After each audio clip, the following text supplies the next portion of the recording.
4 ദിവസം കിട്ടിയപ്പോൾ വീട്ടിലേക്ക് ഓടി വന്നാണേ. അപ്പോൾ വീട്ടിൽ വന്നിട്ടുള്ള ഒരു ദിവസം കാണാം മുഖത്തൊക്കെ ആകെ പണി കിട്ടി. എന്താണെന്നറിയില്ലേ, സ്ഥിരം സ്പോട്ടിൽ കുരുകൾ വന്നുകൊണ്ടിരിക്കുക. എന്താണെന്ന് എനിക്കും അറിയില്ല കേട്ടോ. ബ്രേക്ക്ഫാസ്റ്റ് ആയിട്ട് ഇന്ന് നൂലപ്പവും കടലക്കറിയും കുറച്ച് ചായയായിരുന്നു കേട്ടോ.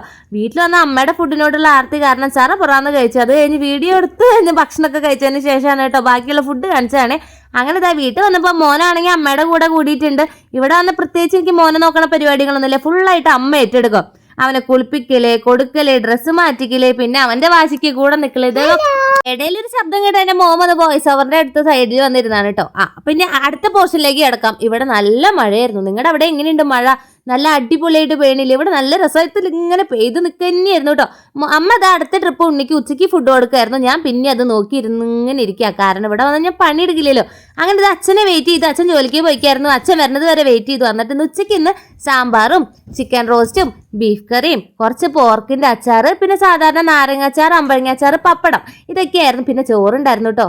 അപ്പൊ അതൊക്കെയായിരുന്നു നമുക്ക് ഉച്ചയ്ക്ക് ലഞ്ചായിട്ട് കേട്ടോ.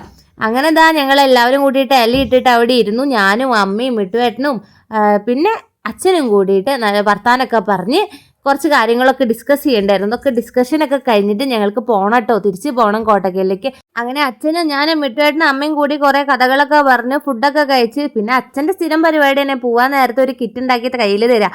മോളങ്ങനെ പോകുമ്പോൾ വെറുതെ പോകരുതല്ലോ, കൈ വീശിയിട്ട് എന്ന് പറഞ്ഞിട്ട് വീട്ടിലേക്ക് വേണ്ട സാധനങ്ങൾ, കഴിക്കാനുള്ള സാധനങ്ങൾ തന്നെയാണ് കേട്ടോ. അത് മുഴുവൻ അച്ഛൻ എപ്പോഴും ഉള്ളതാണ്. അമ്മയ്ക്കൊക്കെ ഇത് തന്നു വിടില്ലേ. അങ്ങനെ സ്ഥിരം പരിപാടി വീട്ടിൽ നിന്ന് ഇറക്കുമ്പോൾ സ്ഥായി ഭാവം വിഷമം.